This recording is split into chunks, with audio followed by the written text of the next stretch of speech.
No Christian alive can debate me. Me, if I want to debate Avram, what will happen to Avram will not like it. A few moments later. I like how he defend Christianity and his level of intelligence. But seeing him defending Christmas has made me doubt how strong he is in Christ and his basis for celebrating Christmas. Mama Liz, there are a lot of things to be discussed. Okay. Anything I say is a matter of dispute. Anything I say will call for debate. Whether Christ existed or never existed is one question. Exactly. Let's put that one aside. Even his name being Jesus Christ is a problem. If somebody existed, he's not Jesus Christ. Okay. So the name that is throughout the world we call the Messiah, Christians call their Messiah, is not his name. He's not called Jesus Christ. It is recently that most Christians got to know that he's called Yeshua HaMashiach, or Yeshua, whatever it is.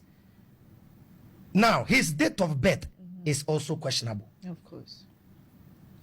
When we put even the history aside, my man is saying there was the church before Constantine came, which is perfectly true. But he must understand the role Constantine created in the formation of the Catholic Church.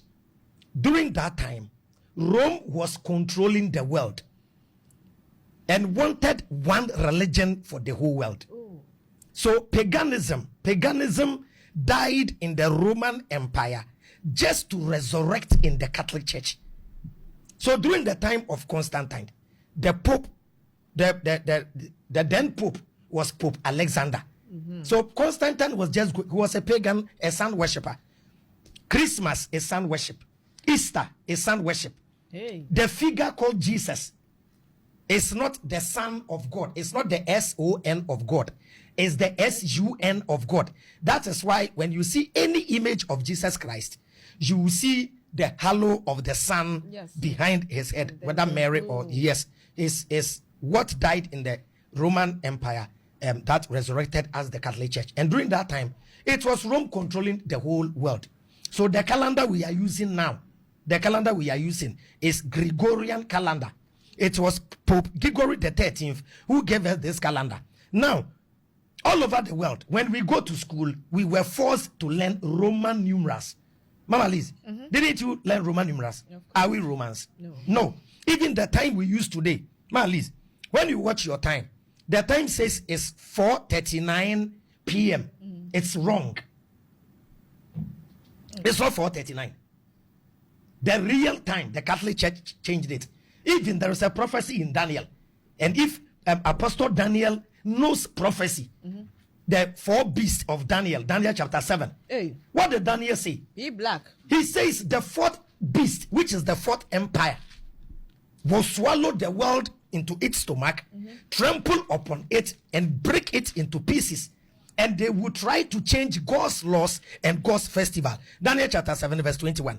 Daniel 7 verse number 21. Daniel 7:21. While I was looking, Daniel saw a vision. So Daniel was saying, while I was looking, that horn made war on God's people. That horn, which is the Catholic Church. If Apostle Daniel knows Bible prophecy very well, that little horn that appeared is the Catholic Church, made war with God's people and conquered them, and conquered God's people. Then the one who had been living long forever, the one who had been living long forever, came and pronounced judgment in the favor of the people of the supreme God. Continue. The time had arrived for God's people to receive royal power. Verse 23. Verse 23. This is the explanation I was given. This is the explanation of this. So Daniel is coming to explain the vision he saw. This is the explanation I was given. The fourth beast. The fourth beast is the fourth empire. Is the fourth empire. That will be on the earth. That is the Roman Empire. The Roman Empire that will be on the earth. It will be different from all the other empires. The Roman Empire will be different from all the empires. It will crash the whole earth. Roman Empire will crash the whole earth and trample it down. The 10 horns. The 10 horns are 10 kings. Who are the 10 kings? Heruli, Vandals, Ostrogoth, Visigoth, Alemanni, Suevi, Anglo-Saxon, Bulgarians, Lombards, and Heruli.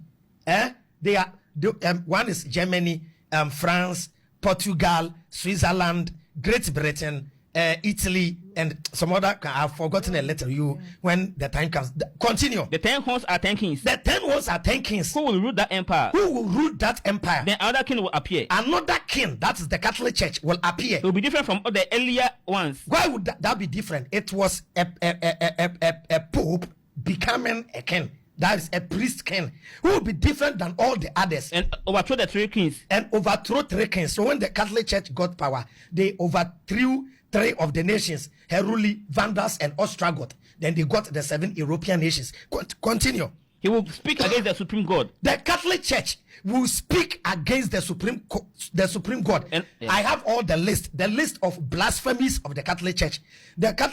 Jesus told the disciples and Christians they should not call anybody father in religion, but in the Catholic Church they call the Pope father, which is Papa.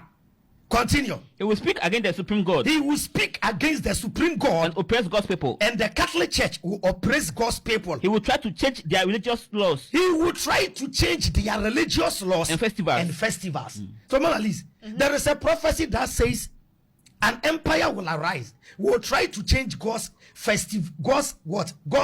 religious festivals and what? And laws. Yeah.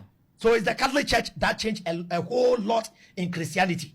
There is no verse in the Bible that says go to church on Sunday or Sunday is the Sabbath day. Never. It was the Catholic Church. AD 321. They changed the Sabbath. The same Constantine the Great. So AD 336 that they celebrated Christmas for the first time, which was previously celebrated by the pagans as Saturnalia, which was to honor the planet Saturn. So I beg Christians, do your research very well. There is nowhere in the Bible that Jesus himself celebrated Christmas. Number 2, the mother of Christ, who is the one who gave birth to Jesus Christ, never celebrated Christmas. There is nowhere in the Bible that after the death of Christ, the apostles met and celebrated Christmas. Now, you are telling me it was Apostle Paul who brought the message to the Gentiles. Accepted. Show me one verse where Paul celebrated Christmas. No. We have 7 biblical festivals that Christians must celebrate. 7 biblical festivals. And if I tell you, it's only some few churches in Ghana that celebrated those festivals. When I was a pastor, my church, we were celebrating all the festivals in the Bible. Leviticus chapter 23 verse 1. Then Christmas is paganism. The introduction of this Christmas tree has its origin. The introduction of Santa Claus, Father Christmas, has its origin. Yes. So today we are displaying everything so that you can understand. I'm telling you, in the age of information, ignorance is a choice. Thank you. My fellow Christian, just take your mobile phone. Just go on Google. Just check the pagan origin of Christmas from the Encyclopedia Britannica. You'll be shocked.